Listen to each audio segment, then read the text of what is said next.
네, 안녕하십니까. 오늘은 개인회생에 대해서 내가 돈을 빌려주고 못 받아서 내가 너무 힘들어서 개인회생을 해야 하는 경우에 이런 사유도 개인회생을 할 수 있는가, 여기에 대해서 설명을 한번 드리겠습니다. 얼마 전에 제가 이런 상담을 받았습니다. 우리 채무자께서 오셨는데 자기 예전부터 알던 지인의 무슨 안모씨라는 분이 있는데, 이분이 돈을 투자해주면 자기가 그 돈을 가지고 이자놀이, 우리 속칭 말하는 그게 뭐 소상공인한테 일수를 주든 사채를 주든 요 돈을 굴려가지고 자기가 돈을 벌어가지고 이자를 많이 주겠다, 한 달에 2불을 주겠다, 뭐 3불을 주겠다, 이렇게 약속을 한 거죠. 그래서 그 말을 믿고 자기의 전재산 3억 4억 내지 되는 전재산을 전부 다 준 거야. 이제 요런 사기꾼들이 처음에는 그렇듯이 처음에는 이자를 잘 주거든요. 그걸 이자라 부를지 수익금이라 부를지 뭐 그거는 판단을 해봐야 아는 일이겠지만 처음에는 잘 준다고요. 그러니까 돈 맛을 보니까, 아니 이럴 거면 내가 내 지인들한테도 돈을 빌려가지고 내가 저기에서 300을 받으면 내가 이 사람한테는 100만 원 이자만 주면 200만 원은 내 거가 되니까 지인들 돈까지 빌려가지고 저 사람한테 또 투자해주고 이 모든 돈에 대해서 수익금을 내가 받아서 약간만 이자를 주면 내가 중간 마진까지 가질 수 있으니까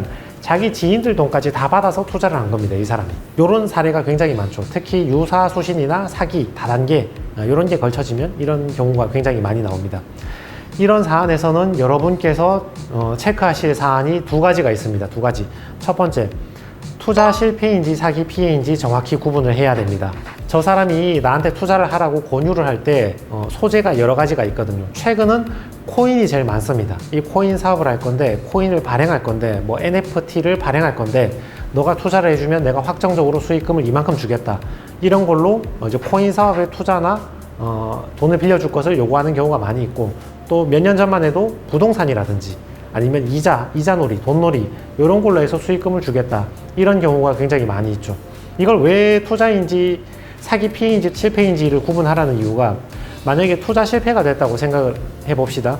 결국 나는 저 사람하고 공범일 뿐인 거야. 저 사람이 코인 사업을 하겠다고 해서 나는 동업자 비슷하게 물고 들어간 거죠. 그리고 그 주제도 저 사람이 코인 사업을 해서 돈을 벌어주겠다, 또는 내가 온라인으로 무허가 스포츠 토토 이런 걸 만들어서, 내가 사설 토토 이런 걸 만들어서 돈을 벌어서 나눠 먹자, 이런 식으로 돼버리면 나는 결국 내가 코인이나 토토, 주식, 선물 이런 거 탕진한 사람하고 똑같은 사람이 되는 거야.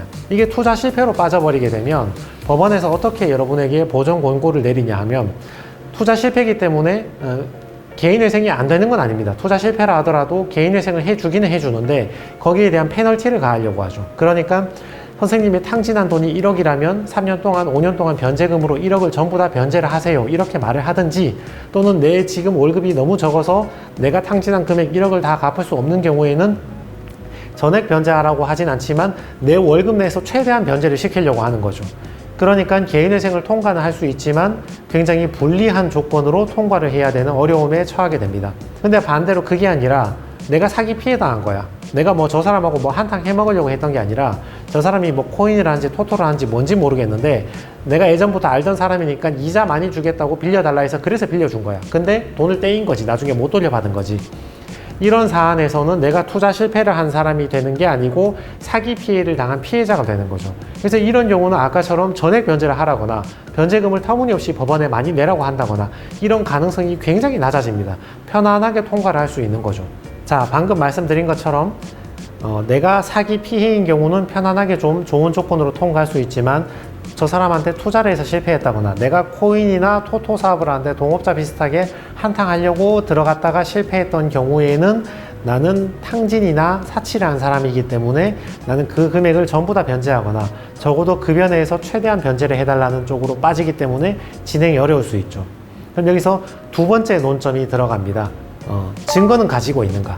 첫 번째 논점은 사기 피해인지 투자 피해인지 구분하라는 것이고, 두 번째는 내가 증거를 가지고 있는지 잘 파악을 해야 됩니다.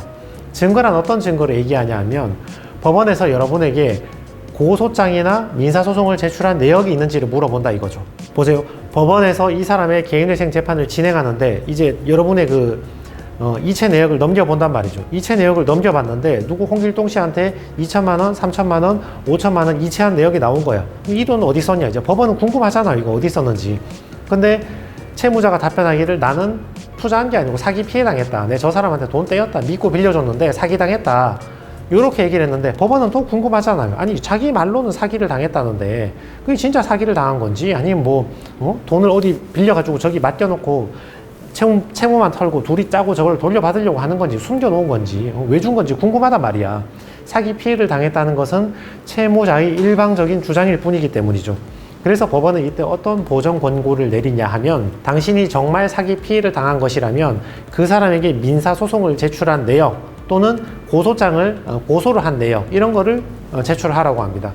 당신이 정말 사기 피해를 당했다면 제정신 바뀐 사람이라면 1억을 피해 당했으면 고소를 하든지 민사소송을 하든지 했겠지. 그러니까 그 내역이 있으면 한번 제출하라. 이렇게 이제 보정 권고를 내리는 거죠. 근데 때마침 그런 소송한 내역이 있으면 다행인데 아까 말씀드렸지만 저런 사기꾼 같은 경우는 내 돈만 가져가는 게 아니라고요.